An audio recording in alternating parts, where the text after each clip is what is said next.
Okay, it's going to be an ROH Classic review of Enter the Dragon. Interesting title right there, but yeah, because they snuck in that Bryan and Nigel match at Grand Slam, I thought it'd be pretty cool to do, for October to do Bryan's first title defense and then Nigel's first title defense. Originally I was going to do Unforgettable, which had an incredible double main event. That actually featured Kabashi in the tag match, if some of you guys might have forgotten. But yeah, I thought this would be a cool pick. I would have preferred to do this if Bryan was still champion. I'm still going to do it anyway, but this is ROH's Enter the Dragon. This is actually the Cleveland debut. So we're going to go all the way back to October 14th, 2005. We got Dave Prazak, Lenny Leonard, and Gabe Sapolsky is actually on commentary here as Jimmy Bauer. I think just for the main event. You got 600 in attendance. Yeah, the Cleveland debut. We'll get to Nigel's, first defense a little bit later as well. But yeah, there was something really interesting about Bryan's first title defense and Nigel's first title defense, and it's just not coming to me right now. But oh yeah, they're both in the month of October. That's what it was. Actually, that's not that interesting. But Enter the Dragon, man. This is a very familiar title. You think of a couple of other things as well. Shout out to my dad. This is actually one of his favorite movies. He's a huge Bruce Lee fan. Bruce Lee took a little bit of a hit, I think, in Once Upon a Time in Hollywood, but I actually like Enter the Dragon. So shout out to my dad. He loves all the Bruce Lee movies, Game of Death with Kareem, and what was the other one? Fist of Fury, Chinese Connection. Loves Bruce Lee. And then on top of that, this was the Dragon Gate USA's first pay-per-view, Enter the Dragon. But yeah, most people might have forgotten that, Bryan Danielson's first title defense was actually called Enter the Dragon as well. Awesome title right here. Perfect name for Bryan's first title defense, because he's the American Dragon, Bryan Dragonson. Enter the Dragon. It makes all the sense in the world. So if you haven't seen this show yet, it's kind of weird to kind of summarize it. It's one of those shows that's very accessible. They printed a lot of them.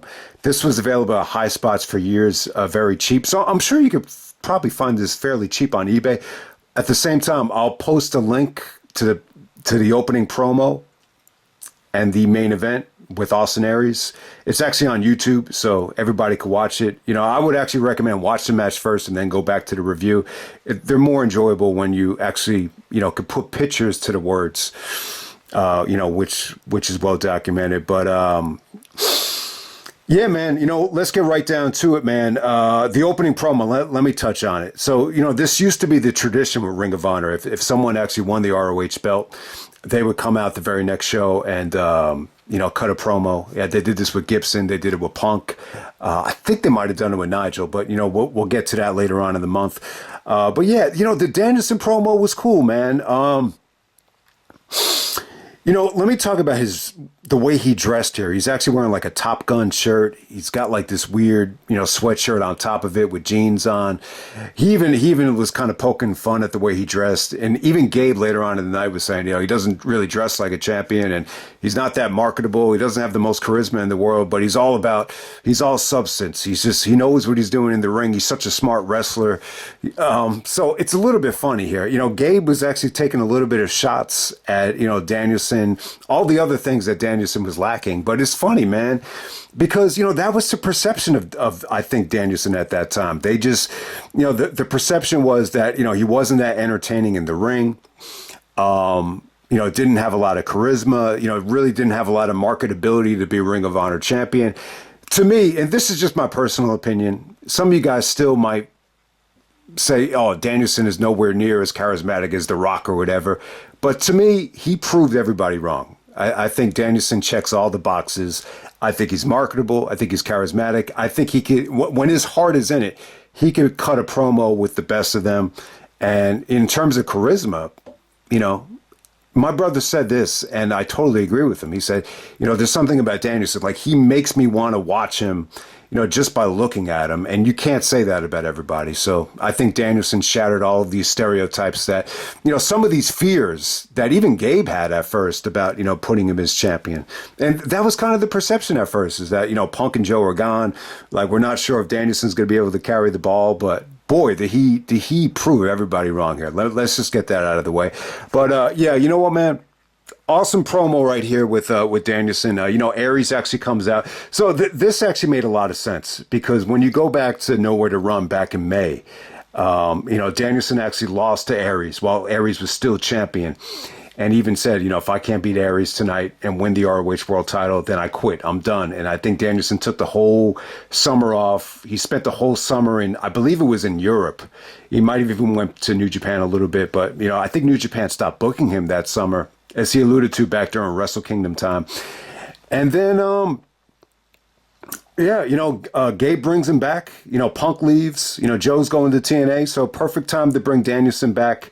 He beats James Gibson, but still, I think the mindset was that, because he had lost to Aries, he couldn't really say that he's champion unless he beats Austin Aries. So I think that's part of the reason why Aries, was the first, title defense. And then at the same time, Aries has started wrestling for TNA. He wrestled Roderick at Unbreakable, which was a little bit of a showcase match, a tryout match. And then when you get to Bound for Glory, Aries is wrestling on the pre-show. So still, I didn't really see Aries as a TNA guy. But it's almost like him and Roderick were in TNA kind of representing ROH at the time. That's how it kind of, felt to me, how it came off to me. But still, Danielson even said, most important part of the promo, he said that, he can't lose to Aries tonight because the problem is Aries wrestles for TNA. Then you hear like a fuck TNA chant start. And Danielson shuts it out. He says, hey guys, give credit to TNA. They're a viable alternative to the WWE. And let's not chant fuck TNA. So it's funny. That always happens. Anytime you mention TNA in ROH shows, you would hear fuck TNA chants. So the only time I remember, people mentioning TNA in ROH and it actually getting cheered was actually at Glory by Honor, the show where Danielson beat Gibson. That was coming off of Unbreakable, so that was like the only time you wouldn't hear like any fuck TNA chants when they mentioned TNA. But yeah, Danielson just said, because Aries is on TV, he has other obligations, so he can't lose the belt, and he said that he just wants to make clear, just because you're on TV, it doesn't mean you're good. He said, this belt represents wrestling freedom. I can wrestle any way I want to wrestle. And, this is what makes the Ring of Honor Championship so great, wrestling freedom. And, Aries even mentioned wrestling freedom as well when the TNA shit didn't work out well for him. So there's a lot of interesting things that they touched on in the opening promo. But hey, man, let's get right down to it before this review goes over a half hour or whatever. But all right, so first match of the night, we got Claudio challenging Nigel here, Nigel McGuinness. Nigel is the pure champion at the time, but this is actually a non-title match. It was cool. I mean, it was definitely probably the weakest Nigel Claudio match. This was just a nice little way to get Claudio, a win over Nigel. Lots of European style here. Just a lot of great balance, from Claudio. The Trio Woe spot was pretty impressive. Lots of good European uppercuts there. Claudio surprises Nigel with the backslide. Nigel actually cuts a promo with Prazak at intermission. And basically he's just saying, like, if it was pure title rules, there's no way Claudio would have been able to win. And then he just starts saying, like, I'm the best there is. I'm the best pure wrestler in the United States, or best pure wrestler in the world. And then he starts saying, I'm best there is, the best there was. And then Prazak's like, Nigel. Let's just go back to the second half. So, I think that segment just kind of showed you that Nigel is still a ways away. Obviously, he's a big Brett fan, but still, Prazak wouldn't even let him finish the promo because it just sounded absurd at the time. But, in a lot of ways, give Nigel credit. I think he's right there. I think he, even though he never really wrestled for WWE, in terms of just being a great wrestler, I would easily put him in the top 10, maybe top 20 that I've ever seen. So let's just make that clear. All right, next up we have Ricky Reyes just squashing Matt Stryker in a couple of minutes. Yeah, Reyes comes out with the Rage Against the Machine music. This is kind of what's just kind of felt like an exodus for Matt Stryker. And then we move on from there. Next up, we have the ROH Tag Team title match. We have Sal Rinauro and Tony Mamaluke of, this is Ring of Honor version of the full-blooded Italians, the FBI. They're taking on Lacey's Angels of BJ Whitmer and Jimmy Jacobs with Lacey. Lacey looked awesome out there. I got to say, with this match right here, really good stuff, man. Who really surprised me here was Sal Rinauro. He was allowed to do his thing here. Great stuff off the top rope. A lot of athleticism from him. Him and Tony Mamaluke hit some really good moves, including there was like this powerbomb side Russian leg sweep combination between both of them to win this match. Jacobs was great here. There was a couple of senton splashes like halfway across the ring just to break up pin counts. BJ looked good there. A lot of great exploders from him. I thought this was a really good match. Very, very good stuff. Cornette cuts a promo after the match, kind of burying the tag division, just saying that the tag division is directionless. I guess they didn't really know what to do with the titles. I mean, Sal and Tony Mamaluke were, this match was good, but still, I think a lot of people look at this reign like they didn't know what the fuck they were doing with the tag division at the time. Eventually, they're just kind of holding it for Aries and Strong, for Final Battle, but, we're a ways away from that. I think they wanted to have Generation Next kind of, finish the feud with the Embassy before you put the tag straps on Aries and Strong. But I don't know, just thought it was a little bit funny that Cornette crapped on the tag division here. But yeah, I still don't think this was anywhere near as bad as, what WWE was going through in 2004 with La Resistance, where the tag titles felt cold as shit. All right, next up we have Roderick Strong taking on Jimmy Yang. Jimmy Yang Wang. At this time, it's just Jimmy Yang. Really good match right here. Roderick looked like $1 million. He looked strong. He looked vicious. He looked violent. I mean, I hate to say it, man, but Roderick was just better back then. I think that the reason Roderick was, I prefer Strong from 2005 rather than Strong right now is just, I think the style just took a tremendous toll on his body. I just think the way he was built back then, everything just felt so much more crisp, just so much more, had just so much more impact.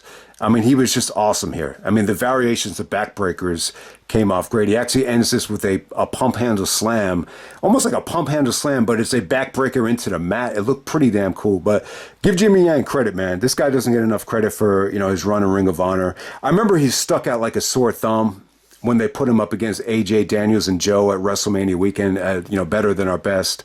So that's really like the most memorable thing I think Jimmy ever did in ROH, but he delivered some awesome kicks here to Roderick. Roderick's able to duck the Phoenix Splash, almost like a Phoenix Splash moonsault, and then he puts him away with those.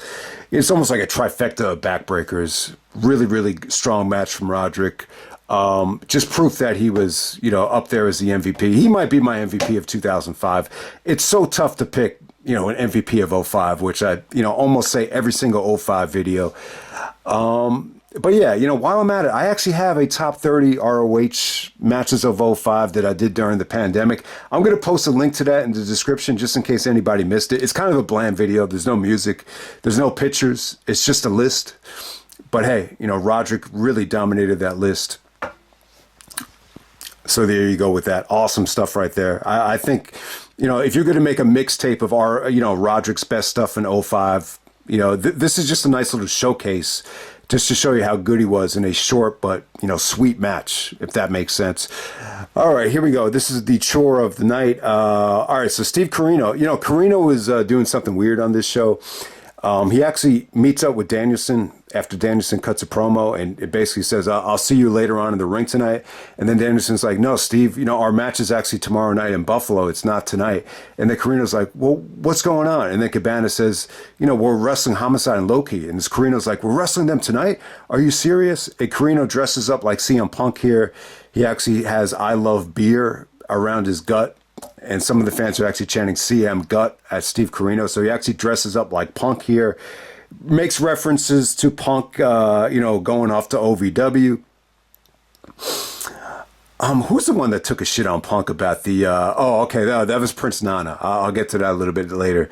But we got Cabana and Corino taking on the Rottweilers of Homicide and Low-Ki.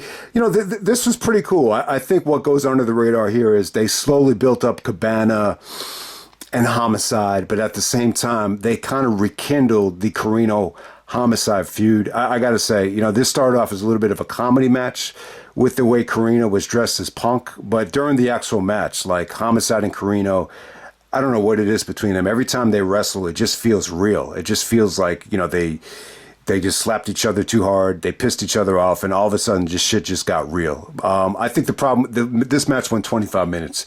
It just went way too long. It definitely felt like a chore to get through. I will say this, though. Low-Ki stole the show in terms of crowd reaction here. Anytime, Key hit the Warriors' way or the double stomp, while anybody's laying in the middle of the ropes, the crowd reacted like they'd never seen it before. It's a Cleveland debut, so maybe this is the first time seeing Low-Ki live. I don't think I've ever seen Low-Ki live, but I would imagine it's a pleasant treat to see Low-Ki live. But yeah, I think the match is okay. It was a little bit, of a chore to get through, a little bit boring, but it definitely had its moments. I didn't think Corino looked great here. Corino is still a little bit out of shape at the time, and he's going to take on Danielson the next night. Great weekend for Danielson, though. It wasn't on this match with Aries. I think he started doing I referee, I got 2-5. Like, that's when I think it really started against in the match with Aries. But the Corino match, to my recollection, that was the first match where he started chanting, you're going to get your fucking head kicked in. So it all started the next night, I think, at Buffalo against Corino. So I think it's pretty interesting. But yeah, the ending of this match isn't great. It definitely builds up Corino and Homicide. It kind of rekindles their feud. Homicide is embarrassed that Corino actually pinned him here. Cabana actually, Cabana, I think, lariats Homicide, and then Corino's able to actually pin him, and it pisses Homicide off. But it's pretty good booking because you kind of build up Homicide against Cabana and Corino, for big matches down the road. Whether it's Better Than Our Best or the bitter end, which was the blow off to Corino and Homicide. But still, I just don't think Corino Homicide, the spark that had in 2003. It wasn't quite there yet. They show clips of that Bitter Friends Stiffer Enemies match, and it just looks friggin' awesome compared to anything they did in this match. But it's okay. I would give this like 3.25, maybe 3.5. It's just a little bit rough in terms of replay value. It's just kind of long. All right, we're gonna move on here. We got the ROH wrestling students in the ring. Davey Andrews and Shane Hagedorn taking on Derek Dempsey and Pele Primo. Nana comes out and basically takes a shot at Punk. So I'm assuming Punk trained all these guys. He was the head trainer of the ROH wrestling school. And then he just says, no one wants to watch a bunch of students trained by some moron who didn't have the guts to stay with the company. And then Abyss comes out. So Nana brings out Abyss as a new member of the embassy. Abyss just squashes everybody here. So yeah, Abyss in ROH was pretty cool. I remember he was actually at Redemption. He was in an awesome tag match there. He was in the main event of Vendetta as well. Vendetta definitely be getting a classic review next month. I can't wait to talk about that show. But yeah, Abyss is on that show as well. And, Abyss was involved in some fun stuff in ROH, man. He squashed everybody here. And then he squashes Jack Evans. Jack Evans comes out with Jade Chung. Jade Chung breaks away from the embassy. She actually cut a promo on this show, anti-Prince Nana promo. But yeah, Abyss just squashed the shit out of Jack Evans. That could have been a fun match, but they just chose to make Abyss look strong. I'm not sure if there was any political, reasoning from TNA behind it. But yeah, let's move on to the double main event.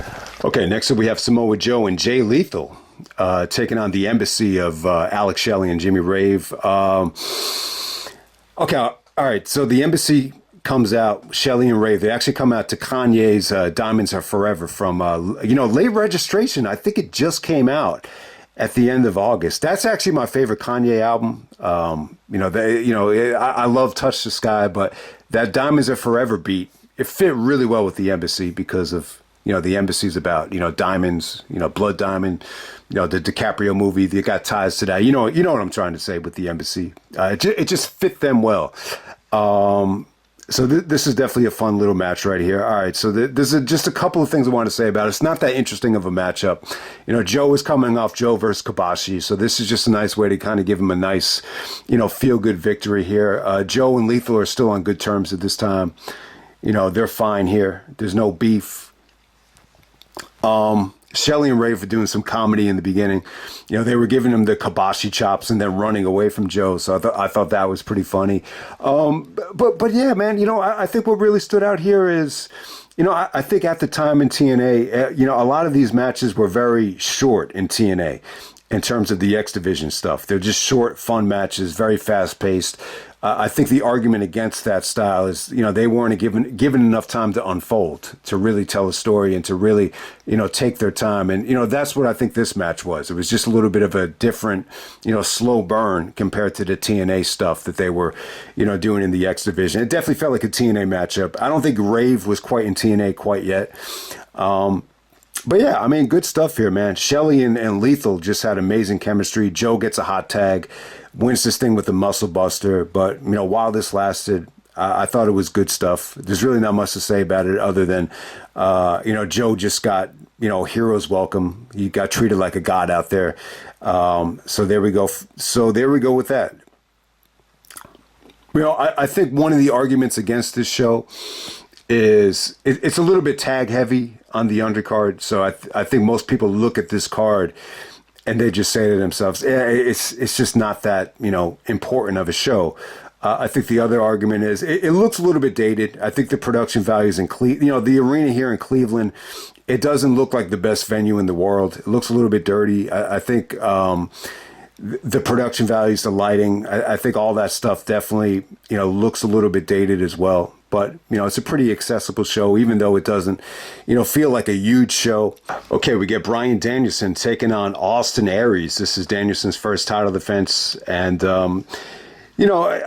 there's so much to say about this. All right, I would definitely say this is not, one of the better Danielson and Aries matches. But you could make the argument that it's, one of the more underrated. I think if you want to make the argument for this match, there's something about it that is very smart. It feels very smartly wrestled. There's just a lot of, I think one of the things that's going to separate Danielson from guys like, Kurt Angle and Shawn Michaels is just his ability to, make things feel really, really smart, make things feel like they all make sense. And this is just one of those matches. I just think it was a, great strategy from Danielson. They played off the nowhere to run match. Aries had just won the last matchup. So clearly Danielson is trying to stay away from the brainbuster, the 450. He's trying to dissect Aries' arm here. So there's just a lot of dissection from Danielson. They talked about the Gibson match was, one of the best matches ever in terms of just being smart, the game of human chess, and a little bit of that here as well. This is definitely nowhere near, some of the best grappling or some of the most explosive work that I think Danielson and Aries have done together. I've said it time and time again. I think their survival of the fittest. Their work in that match is by far the most memorable of the Danielson and Aries stuff, but. The survival of the fittest match. It's tough to classify that as a one-on-one match, but this match right here, it's pretty damn good. I think it's really, really underrated. I think that the argument against it is it just feels a little bit predictable. I just don't know if anyone really believed, that Aries was going to win his belt back. Aries even said that Danielson's going to become the shortest reigning ROH champion ever. I guess if Danielson did lose here, this would have been the shortest reign ever. I think Low-Key's was pretty short as well, but obviously that did not happen. But just a lot of great work here. I really enjoyed it. I think it's underrated as hell. It's really, really funny. Danielson stays, the counters of the brainbuster were awesome. How Danielson just throws a knee to avoid the brainbuster, stays away from the 450. Aries actually misses the 450 and Danielson gives him that Japanese arm drag. I thought that was really cool, but a lot of great stuff to go over here. But a very slow paced match, but smartly wrestled. But the momentum definitely picks up. Aries tried to use, some explosive stuff, but he just couldn't get it going. It just seemed like the match really kind of catered to Danielson more than Aries, but just still, really, really good stuff here. I love the ending as well. Aries is actually able to stay out of the cat of mutilation, but his arm is so decimated from Danielson working it over that Danielson transitions to a crossface chicken wing, and it doesn't even seem like Danielson is able to get him down, and Aries has to tap from the pain in the arm. So awesome stuff right here. The whole arena is chanting ROH. I definitely think Danielson and Aries have had better matches than this, but there's something really unique about this. I think if you want to argue that this is the smartest match that they've wrestled, and if you want to make the argument that Danielson really needed to adjust his style, from the way he was wrestling, before the Final Countdown stuff, when he had the bald head and the beard, it definitely feels like a more seasoned version of Bryan Danielson. So let's make that clear as well. And that's another thing I wanted to point out here. So the last time we saw Danielson, he was wearing the Offspring. He was coming out to the ring with the Offspring theme music. He had the beard. Last time, Aries is trying to, use the beard against Danielson. So it's a little bit more of a clean cut version of Danielson, a more seasoned version. He brought out the Final Countdown when he returned against Gibson, and the rest is history. He gets his first title defense over, and he can relax and breathe. And you can enjoy this title reign for the next, year and a quarter, I guess, will be the best way to put it. And we're off to the races. So, yeah, that's Bryan Danielson's first title defense at Enter the Dragon.